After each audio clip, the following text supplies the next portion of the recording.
Hello everyone, welcome to innovative English learning. अगर आप ये वीडियो इंग्लिश में देखना चाहते हैं तो आप इसको प्लेलिस्ट इंग्लिश में भी देख सकते हैं। आज का जो हमारा टॉपिक है वो पंक्चुएशन मार्क्स के हवाले से है। इस वीडियो में हम कॉलन और सेमी कॉलन के जो यूजेस है उसके बारे में पढ़ेंगे। तो लेट्स सी कि कॉलन और सेमी कॉलन को हम कहाँ कहाँ पे इस्तेमाल कर सकते हैं।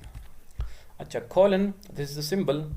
The colon is a mark of introduction that alerts readers to the close connection between the preceding statement and what follows.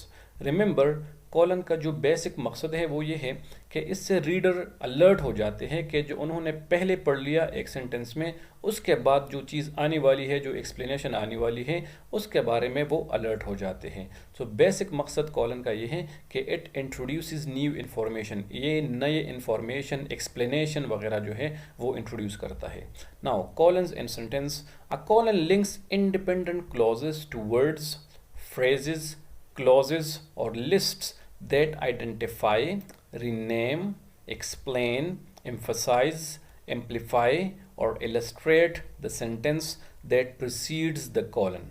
Remember, एक क्लॉज होता है या एक सेंटेंस होता है जिसमें हम कोई बात शुरू कर देते हैं, फिर उसके बाद हम मज़ीद वर्ड्स, फ्रेजेस या क्लॉजेस या कोई लिस्ट लाते हैं जिसके ज़रिए हम जो प्रीसीडिंग, जो पहले वाला सेंटेंस या क्लॉज होता है उसको आइडेंटिफाई करते हैं, उसको रीनेम करते हैं, उसको एक्सप्लेन करते हैं, उसको एम्फसाइज करते हैं, एम्पलीफाई करते हैं या इलस्ट्रेट करते हैं।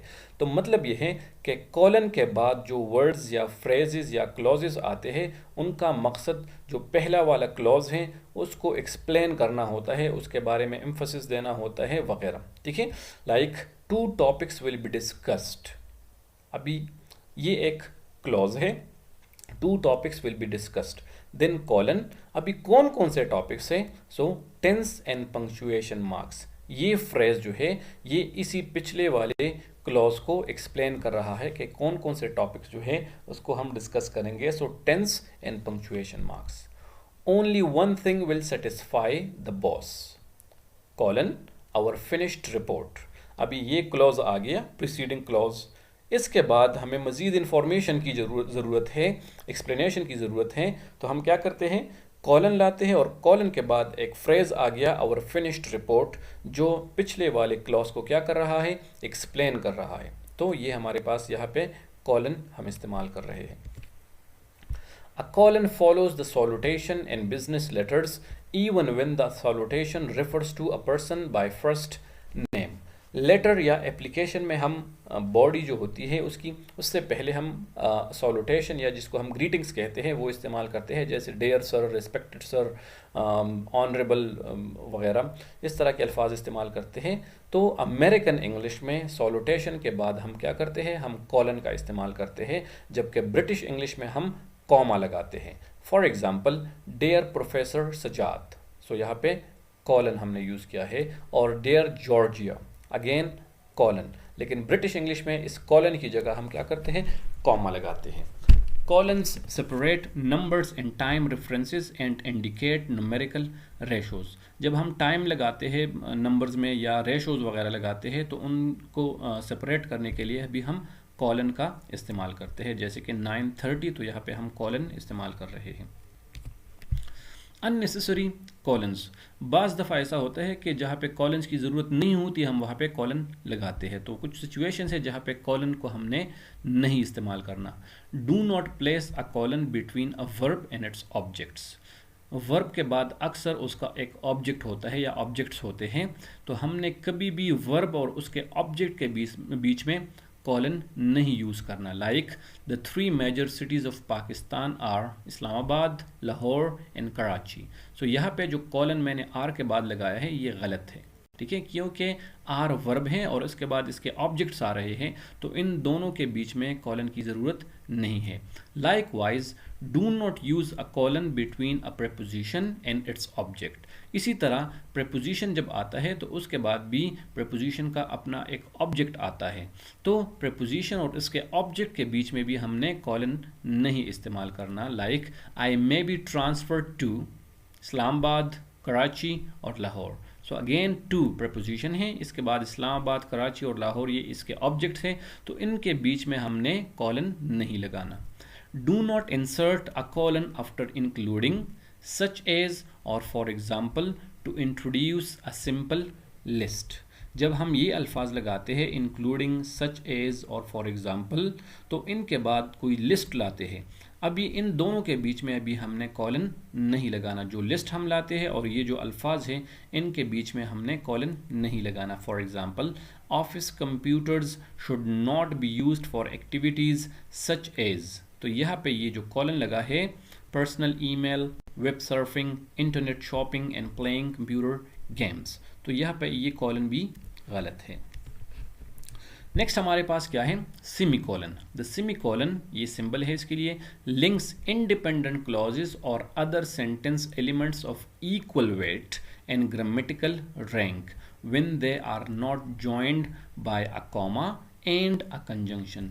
रिमेंबर, आमतौर पे ये होता है कि जब हमारे पास इंडिपेंडेंट क्लॉजेस या इक्वल ग्रामेटिकल रैंक के जो वर्ड्स आते हैं या क्लॉजेस आते हैं उनको मिलाने के लिए हम कॉमा लगाते हैं या कंजंक्शन लगाते हैं, लेकिन बाज़ औक़ात ऐसा होता है कि इसी तरह के इंडिपेंडेंट क्लॉजेस या इक्वल जो रैंक के ग्रामेटिकल एलिमेंट्स होते हैं उनको मिलाने के लिए कॉमा और कंजंक्शन की जगह हम सेमीकोलन का इस्तेमाल करते हैं। The semicolon indicates a greater pause between clauses then does a comma, but not as great a pause as a period. Remember, जो सेमीकोलन होता है ये कॉमा से बड़ा एक वक्फा, एक ब्रेक लाता है, जबकि पीरियड या फुल स्टॉप से कम। इसका मतलब है कि सेमीकोलन का जो ब्रेक है वो कॉमा से ज़्यादा है और फुल स्टॉप से कम है। अभी ज्वाइनिंग टू इंडिपेंडेंट क्लॉजेस, किस तरह ये दो इंडिपेंडेंट क्लॉजेस को मिलाता है। Independent clauses joined by a semicolon should balance और contrast with each other and the relationship between the two statements should be so clear that further explanation is not necessary. जो दो clauses आते हैं semicolon के एक side पर और दूसरे साइड पर, तो वो एक दूसरे के साथ या तो बैलेंस होंगे या कंट्रास्ट होंगे, एक दूसरे के साथ अपोजिट होंगे, और उनका जो रिलेशनशिप होगा वो बिल्कुल क्लियर होगा, उसमें मज़ीद एक्सप्लेनेशन की ज़रूरत नहीं होगी। मतलब है कि दोनों इंडिपेंडेंट क्लॉजेस जो है वो अपना मीनिंग कंप्लीट दे रहे होंगे। तो इस तरह के सिचुएशन में दोनों इंडिपेंडेंट क्लॉजेस को मिलाने के लिए हम सेमीकोलन का इस्तेमाल करते हैं। For example, the new website was a success, तो ये हमारे पास एक क्लॉज आ गया, बिल्कुल हमें मीनिंग क्लियर है, the new website was a success. Every division reported increased online sales, ये दूसरा क्लॉज है। अभी इसका मीनिंग भी बिल्कुल क्लियर है कि every division reported increased online sales, तो इसमें कोई मज़ीद एक्सप्लेनेशन की ज़रूरत नहीं है। अभी दोनों क्लॉजेस को हमने यहाँ पे सेमीकोलन के ज़रिए ज्वाइन कर लिया है। अदरवाइज़ अक्सर हम क्या करते हैं कि हम यहाँ पे कंजंक्शन वगैरह, एंड या बट या वगैरह इस तरह के अल्फाज इस्तेमाल करते हैं।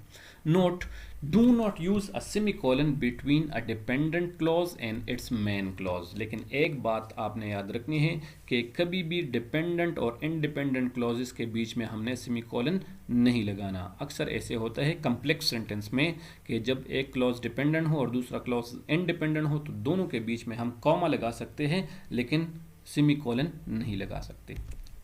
A semicolon should also be used before conjunctive verbs like therefore, moreover, consequently, furthermore, indeed, in fact, however, etc. that connect independent clauses. अक्सर दो क्लॉजेस आते हैं लेकिन दो क्लॉजेस के बीच में हम ये कंजंक्टिव एडवर्ब्स इस्तेमाल करते हैं।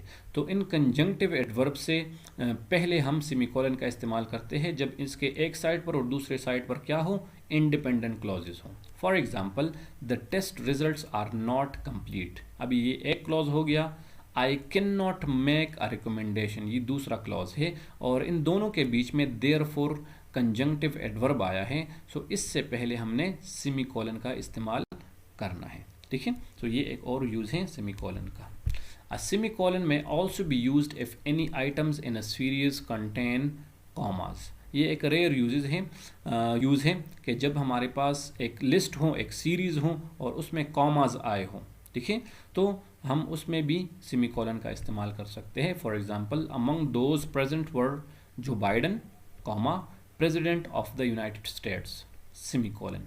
देन दूसरा जो आइटम है लिस्ट में, सीरीज़ में, Narendra Modi, comma, prime minister of India. So यहाँ पे अगेन हमारे पास सेमी कॉलन है। And Imran Khan comma prime minister of Pakistan, यहाँ पे सेंटेंस खत्म हो जाता है तो फुल स्टॉप।